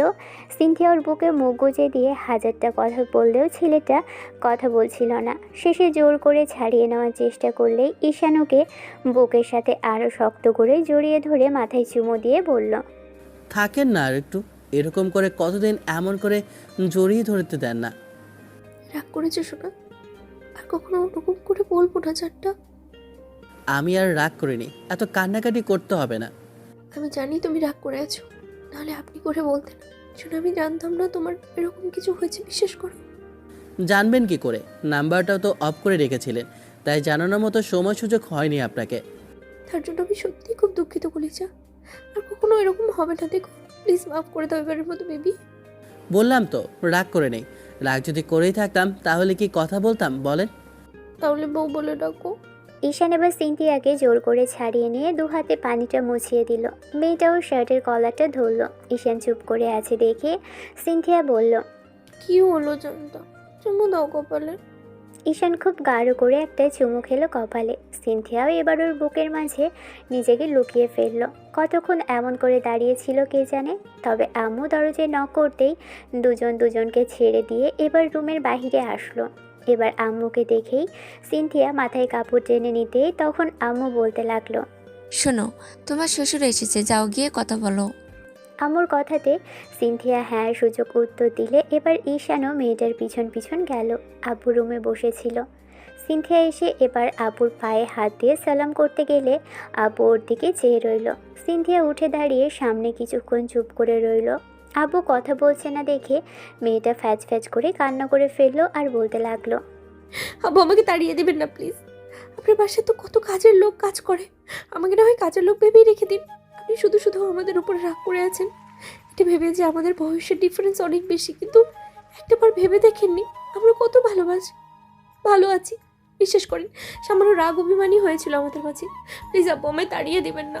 আমি তো আপনার মেয়ের মতো, বলেন। মেয়ে কি ভুল করলে বাবা রাগ করে থেকে কি দূরে সরিয়ে দিত? একটাবার তো রাগ করেছিলাম, এবার যদি তাড়িয়ে দেন তাহলে আমাকে রাস্তায় গিয়ে নামতে হবে। আমি কোথায় গিয়ে থাকবো বলেন? একটা বাবা থাকতে তার মেয়ে কি করে রাস্তায় গিয়ে থাকবে? এইটুকু দয়া মেয়েটার জন্য আপনি বাবা হয়ে করে নেবো। আমি কথা দিচ্ছি, আর কখনো আপনার ছেলের সাথে আমার রাগ অভিমান হবে না। আপনি যা বলবেন আমি তাই শুনবো, আর কোথাও যাব না। আপনি যদি বলেন চাকরিটা ছেড়ে দিতে, আমি তাই দেবো। তারপর আমাকে একটু আশ্রয় দিন আমায়। সিনথিয়া কান্নাকাটি করতে লাগলো। আব্বু কোনো কথা বলছে না দেখে এবার মেয়েটা ওনার পায়ে জড়িয়ে ধরতে গেলে তখন আব্বু ওকে ধরে ফেললো। তারপর উঠিয়ে পাশে বসিয়ে চোখের পানি মুছিয়ে দিয়ে মাথায় হাত বুলিয়ে দিয়ে বলল, রাগ করে থেকে বাকি হবে, যেটা করার করেই তো ফেলেছো। তবে একটা কথা, আমার ছেলেটা বড্ড ছেলে মানুষ, ওকে দেখে রাখতে গিয়ে তুমি নিজেই যদি এরকম বারবার রাগ করে দূরে সরে যাও, তাহলে সম্পর্কটা কি করে টিকবে বলো? ভুল হয়েছে আব্বু, তার জন্য শাস্তি দিন, তারপরে দূরে সরিয়ে দিবেন না আমাদের। ভুল করেছো, তার জন্য প্রায়শ্চিত করতে হবে তোমাদের, আর সেটা হচ্ছে সারা জীবন একসাথে থাকবে। আর হ্যাঁ, খুব শীঘ্রই আমরা দাদু দিদার ডাক শুনতে চাই। এখন এই কাজ নেমে পড়ো, কেমন? শ্বশুরের মুখে এমন কথা শুনে লজ্জায় লাল হয়ে গেল সিনথিয়া। এবার আম্মু এসে হাসতে হাসতে সিনথিয়াকে নিয়ে বলতে লাগলো। হ্যাঁ হ্যাঁ, সে তো শুনবেই। আমাদের এরকম একটা মিষ্টি বৌমা থাকতে আমাদের কথা রাখবে না? এইটুকু কথা তো রাখবেই।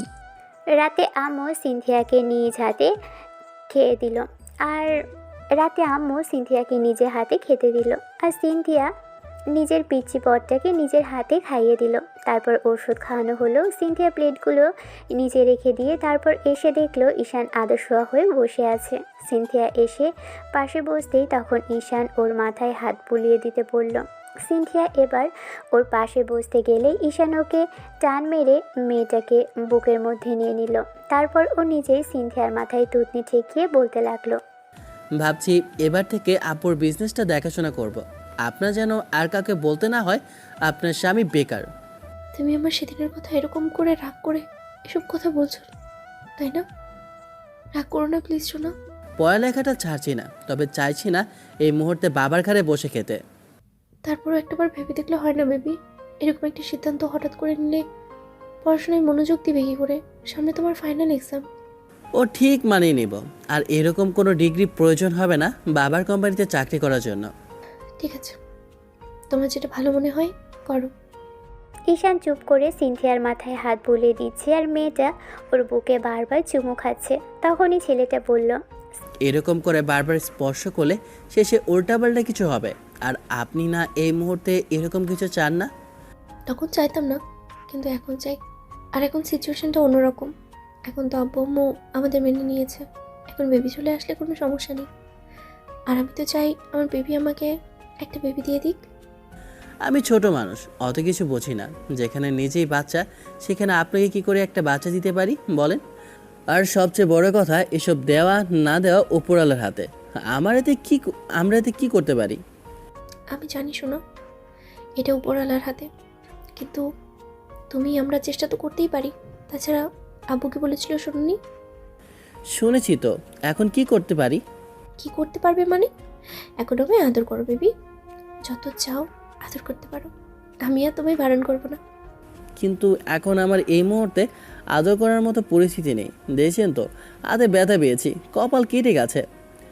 ঠিক আছে, যখন সেরে যাবে তখন আদর করবে। আর অনেক বেশি ভালোবাসতে হবে কিন্তু। আমিও দেখতে চাই তুমি আমায় কতটুকু আদর করতে পারো। খুব বেশি জেদ করছো না এগুলো নিয়ে, দেখবো কতটুকু আদর করতে পারো আমায়। আমাকে সান্ত্বনা করে যদি। থামেন, নির্লজ্জের মতো কী সব বলছেন? দর্শকের সামনে এসব কথা বলতে হয় না, জানেন না? সিনথিয়া এবার জিহ্বায় কামড় দিয়ে মুখটা ঈশানের বুকে লুকিয়ে ফেলল। ছেলেটা সাথে সাথেই সিনথিয়া চুলের ভাঁজে চুমু খেলো। পরদিন সকালে সিনথিয়া ব্রেকফাস্ট করে ঈশানকে খাইয়ে তারপর কলেজের উদ্দেশ্যে বেরোতে গেলে আম্মু জিজ্ঞেস করলো কোথায় যাচ্ছে। তখন সিনথিয়া বলতে আরম্ভ করলো। না মানে আসলে আম্মু বলছিলাম কি, আমি জবটা ছেড়ে দেব, তাই রিজাইন লেটারটা দিতে যাচ্ছিলাম। এমনিতেও প্রায় 8-9 দিন হয়ে যায় কলেজে যাওয়া হয় না, সেই জন্যই আর কি চাইছিলাম একেবারে চাকরিটা ছেড়েই দেবো। আর কাল রাতে আব্বুকে বলেছি, আব্বু তো এসব কিছু পছন্দ করে না, চাই না ছেলের বউ বাইরে গিয়ে চাকরি বাকরি করুক। সেটা হয়তো চাই না, কিন্তু তোমার একটা স্বাধীনতা আছে।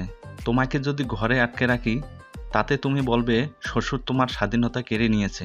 তেমনটা নয় আব্বু, আসলে এতদিন আপনারা আমাদের মেনে নেননি, সেজন্য বাসা থেকে বেরিয়ে গিয়ে ভেবেছিলাম চাকরিটা যদি ছেড়ে দিই তাহলে আপনার ছেলের পড়ালেখাটা বন্ধ হবে আর সংসারটাও চালানো কষ্ট হয়ে যাবে। তার উপরে ওই মুহূর্তে ওকে কোনো কাজ করতে দিতে চাইনি, এই জন্যই আর কি চাকরিটা ছাড়া হয়নি। কিন্তু এখন আর প্রয়োজন নেই। আর কাল রাতে আপনার ছেলে বলেছে সুস্থ হলে অফিসে যেতে শুরু করবে। দেখো, যেটা ভালো মনে হয় সেটাই করো, কিন্তু পরে বলো না আব্বুর জন্য জবটা ছেড়েছো। সিনথিয়ার সেদিন কলেজে গিয়ে রিজাইন লেটার দিল আর সবাইকে বলে আসলো ঈশানের সাথে ওর বিয়ে হয়েছে। আর প্রত্যেকটা ক্লাসে গিয়ে এই বিষয়টা জানালো মেয়েটা। তারপর কলেজ ছাড়লো। আজকে মনটা বেশ হালকা লাগছে। বাসায় ফিরে পিচ্চিটাকে জড়িয়ে ধরে একটা লম্বা চুমো খাবে ভেবে সিনথিয়া ফুরফুরে মেজাজে বাসায় চলে আসলো। এসে দেখলো ঈশান বসে আছে। তখন সিনথিয়া এসে আলতো করে দরজাটা লাগিয়ে দিয়ে এসে ওর কোলের মধ্যে বসে পড়ল। ছেলেটা ঠোঁটের দিকে ঠোঁট চোরা এগোতেই ঈশান ঠোঁট সরিয়ে নিতে গেলে সিনথিয়া জোর করে পিচিটার ঠোঁটের সাথে নিজের ঠোঁট মেলালো। ছেলেটা কয়েক মিনিট রেসপন্স না করলেও পরবর্তীতে মেয়েটার এরকম কর্মকাণ্ডে চুপ করে থাকতে পারল না। ওর কোমরে জড়িয়ে ধরে খুব সযত্নে ঠোঁটে কিস করতে লাগলো। মিনিট 5 পরে দুজন দুজনকে ছেড়ে দিয়ে দুজনে দুজনকে জড়িয়ে ধরে রাখলো। এমন করে 15টা দিন কাটতেই ঈশান পুরোপুরি সুস্থ হলো। এরপর অফিসে যাওয়ার জন্য বললে আব্বু বলল কয়েকদিন পর থেকে যাবে, কিছুদিন বউয়ের সাথে সময় কাটাতে। সিনথিয়াকে বলেছিল হানিমুনে যাওয়ার কথা, কিন্তু মেয়েটা তেমন করে যেতে চায়নি, আশেপাশে কোথাও ঘুরতে চেয়েছে। সেদিন রাতে ঈশান বাসায় আসার পর খাওয়া দাওয়া করে যখন রুমে আসলো, খেয়াল করে মেয়েটা বেশ ফুরফুরে মেজাজে আছে। তখন ঈশান বলতে আরম্ভ করলো, কি ব্যাপার আজকে ম্যাডামের একদম রোমান্টিক মজা দেখছি যে, এত ফুরফুরে মেজাজে কি জন্য? আব্বু আম্মুর সাথে কথা হয়েছে কি? সে নয়, তেমন কিছু নয়, তবে ভাবছি খুব শীঘ্র একটা বেবি নিয়ে নেব। যখন জানতে পারবে আমি প্রেগনেন্ট, আমাদের একটা বেবি আসবে, তখন দেখবে আব্বু আম্মু আর চুপ করে থাকতে পারবে না।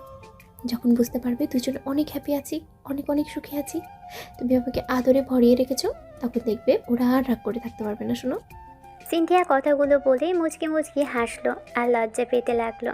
ঈশান একটা দুষ্টু হাসি দিয়ে মেয়েটার কাছে এগিয়ে আসতেই সিনথিয়া ওর গলার উপর 2 হাত দিয়ে জড়িয়ে ধরলো। ঈশান এক হাতে আচমকাই ওর কোমর জড়িয়ে ধরে নিজের কাছে হ্যাঁচকা টেনে মিশিয়ে নিল। তারপর সিনথিয়ার মুখের পাশের হাত রাখতেই ও বুঝতে পারলো ঈশান এখন কিস করবে। সাথে সাথে মেয়েটা চোখ জোড়া বন্ধ করে নিল। ঈশানের গরম নিঃশ্বাস সিনথিয়ার মুখের উপর পড়তেই মেয়েটা এক হাতে ঈশানের চুলগুলো আঁকড়ে ধরল আর কেমন যেন ঘন ঘন নিঃশ্বাস নিতে লাগলো। স্পর্শ করার আগেই মেয়েটার এই অবস্থা দেখে ঈশান মুচকি হাসলো। তারপর ঠোঁটের উপর আলতো করে ঠোঁট ছোঁয়াতেই সিনথিয়া নিজের ঠোঁট জোড়া দিয়ে ঈশানের ঠোঁট জোড়া আঁকড়ে ধরল। মিনিট 5 এমন করে চলার পর ঈশান ওকে বেডের দিকে নিয়ে গিয়ে তারপর শুয়ে দিল। সিনথিয়া জোর করে ঈশানকে নিজের উপর ফেলে দিল। ছেলেটা ওর ঘাড়ের গলায় নাক ডোবাতেই মেয়েটা একদম শ্বাসকষ্টের রোগী ন্যায় কেমন হাঁপাতে লাগলো আর ঘন ঘন নিঃশ্বাস নিচ্ছিল। ঈশানের অবাধ্য ঠোঁটের স্পর্শে সিনথিয়ার গলা, ঘাড়ে আর বুকের উপর দিয়ে মেয়েটা একদম উন্মাদ হয়ে গেল। ও বুকের উপর থেকে নিজের শাড়ির আঁচলটা ফেলে দিয়ে তারপর ছেলেটাকে বুকের সাথে শক্ত করে চেপে ধরে। ঈশান সিনথিয়ার এরকম কর্মকাণ্ডে দুজনের শরীর থেকে সব কিছু উন্মুক্ত করে দেয়। তারপর সিনথিয়াকে যখনই নিজের ভালোবাসায় ভরিয়ে দিতে নিবে তখনই মনে হলো সিনথিয়ার নাভিটা দেখতে বেশ কিউট। বিয়ের পর কয়েকবার দেখেছিল, কিন্তু ও যা দুষ্টু নজর দেয় বলে মেয়েটা ওর থেকে আড়াল করে রাখে জায়গাটা সব সময়। ঈশান কথাগুলো ভেবেই যখনই সিনথিয়ার নাভির দিকে নজর দিল, খেয়াল করলো নাভির পাশে একটা ছোট্ট তিল। এই তিলটাকে ও খেয়াল করেনি। সব কিছু মিলিয়ে জায়গাটা একরকম মোহনীয়, লোভনীয় লাগছে, যেটা ঈশানকে কাছে টানছে। ঈশান আজকে আর নিজেকে আটকে রাখতে পারল না। নাভির কাছে আসতেই মেয়েটা পিটপিট করে চোখ জোড়া খুলল। পিচিটাকে এমন করে তাকিয়ে থাকতে দেখে সিনথিয়ার বেশ খানিকটা কাঁপা কাঁপা কণ্ঠে বলল, এমন করে তাকিয়ে আছো কেন? ওইখানটাতে তো আদর করে দাও, আমার আরও আদর চাই বেবি। সিনথিয়া উত্তেজনায় কথাগুলো স্পষ্ট বলতে পারছে না। ঈশান সেটা বুঝতে পারল। ছেলেটা একটা মুচকি হাসি দিয়ে উষ্ণ ঠোঁটের স্পর্শ সিনথিয়ার নাভির আশেপাশে আর নাভির উপর দিতেই মেয়েটা যেন একদম উন্মাদ হয়ে গেল। ঈশানকে খুব শক্ত করে পেটের সাথে চেপে ধরতেই ঈশান আরও বেপরোয়া হয়ে উঠল। ওর পুরো শরীর জুড়ে লাভ বাইট আর ঠোঁটের স্পর্শ দিয়ে একদম মেয়েটাকে পাগল করে ফেলল। সিনথিয়ার বুকের ওঠানামাটাই বলে দিচ্ছে যে ঈশানের ভালোবাসার স্পর্শগুলো ঠিক কতটা গভীর হতে চলেছে। সিনথিয়া আর সহ্য করতে না পেরে পিচিটাকে নিজের সাথে মিশিয়ে নেওয়ার চেষ্টা করলে ঈশানও আর বাধা দিল না। দুজনের শরীরের উপর একটা চাদর টেনে নিয়ে ওকে ভালোবাসায় ভরিয়ে দিতে লাগলো। ঈশানের পুরুষালী স্পর্শে সিনথিয়ার চোখের কোণ বেয়ে 2 ফোঁটা অশ্রু গড়িয়ে পড়ল। মেয়েটা ঈশানকে বুকের সাথে শক্ত করে জড়িয়ে ধরে ওর পিঠটা খামচে ধরে আর ঠোঁট জোড়া কামড়ে সবটা সহ্য করে নেওয়ার চেষ্টা করলো। এই কান্না কষ্টের নয়, আনন্দের। ভালোবাসার মানুষটাকে নিজের সাথে মিশিয়ে নেওয়ার, ভালোবাসার আবেগ ইমোশনালময় একটা রাত কাটলো দুজনের। মাঝখানে পেরিয়ে গেছে আরও 3টে মাস। এই 3টে মাসে দুজনের ভালোবাসাটা এত বেশি গভীর হয়েছে যে ঈশান বউকে ছাড়া কিচ্ছু বোঝে না। আর বউটাও হয়েছে। ওর স্পর্শ ছাড়া যেন একদম পাগল হয়ে যায়। যখন তখন ওকে কাছে পেতে চাই, আর যখন চাইতো তখন ওকে ছেড়ে দূরে থাকাটা সিনথিয়ার পক্ষে অসম্ভব। মেয়েটা এখন বাসার সব কাজ নিজ হাতেই করে, আম্মুকে কোনো কাজই করতে দেয় না। আম্মু চেয়েছিল এমন একটা ছেলের বউ পেতে, যে কিনা শাশুড়ি শ্বশুরকে একদম বাবা মায়ের মতো ভালোবাসবে। এরই মাঝে ঈশানও অফিসে যেতে শুরু করেছে, আর আব্বু সিনথিয়ার আব্বু আম্মুর সাথে ওর আড়ালে কথা বলার চেষ্টা করলে ওরা কথা বলেনি। এই বিষয়টা সিনথিয়াকে জানানো হয়নি, মেয়েটা কষ্ট পাবে ভেবে। প্রতিদিনের মতোই ঈশান অফিসে এসেছিল। তারপর সিনথিয়ার আব্বুর অফিসের ঠিকানাটা খুঁজে বের করেছে ওর ম্যানেজারকে দিয়ে। ভেবেছে অফিসে গিয়ে দেখা করবে, কারণ বাসায় ওরা অ্যালাউ করছে না। আর তার উপর মেয়েটা যেভাবে মন খারাপ করে থাকে, এ বিষয়টা নিয়ে তাতে ওদের সাথে একটু কথা বলা দরকার।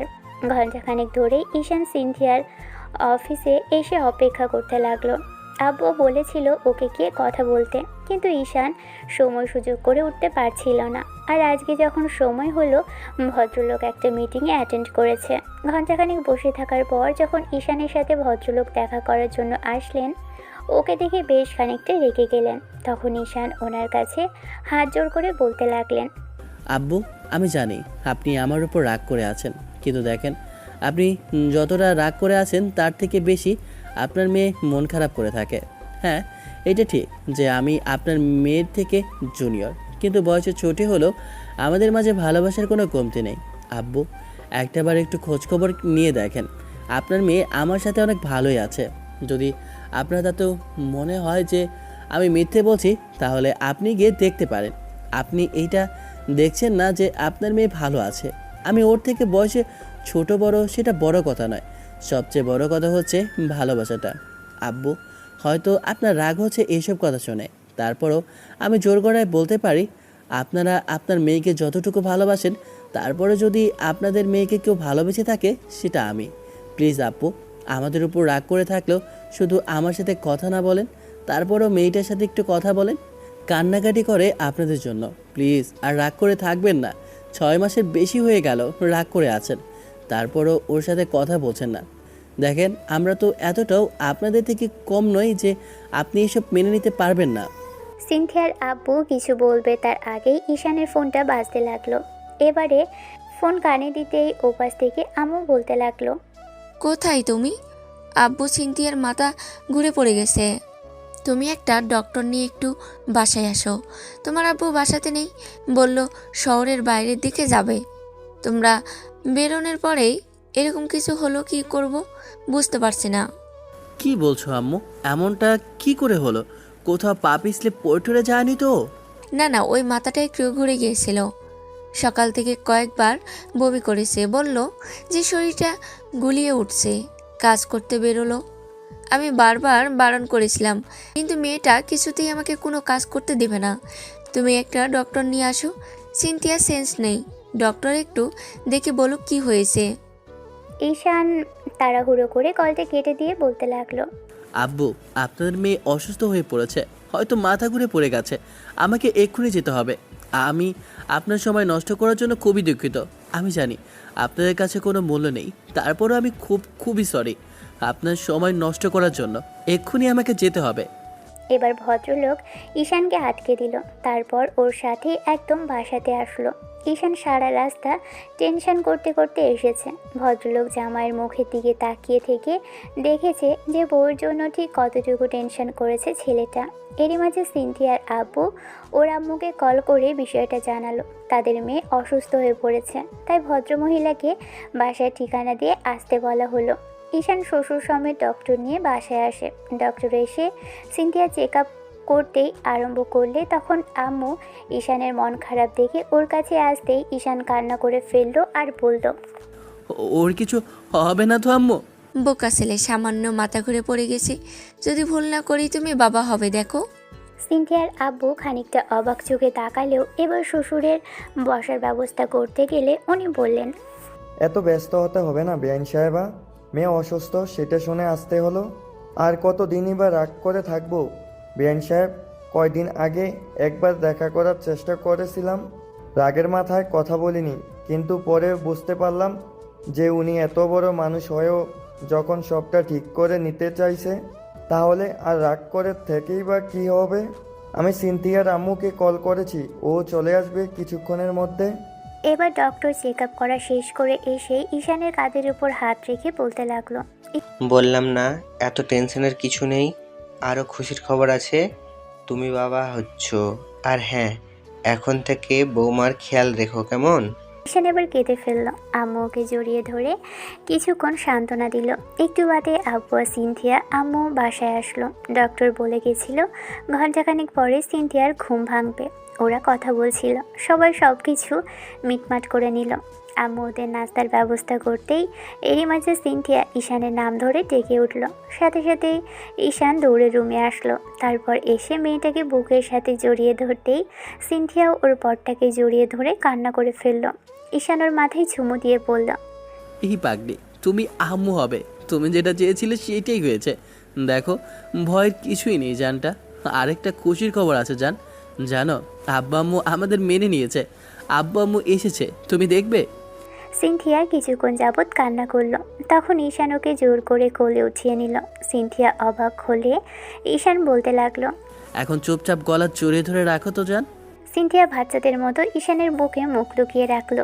ঈশান ওকে একদম ডাইনিংয়ে এসে আব্বু আম্মুর পাশে বসিয়ে দিতেই মেয়েটা খানিকটা লজ্জা পেল। সিনথিয়া মাথা নিচু করে রইল। এবার আব্বুকে কাছে ডাকতেই মেয়েটা গিয়ে আব্বুকে জড়িয়ে ধরে কান্না করতে লাগলো। সিনথিয়ার আম্মু ঈশানের মাথায় হাত বুলিয়ে দিতে দিতে বলতে লাগলো, সারা জীবন তোমাদের ভালোবাসাটা এমন অটুট থাকুক।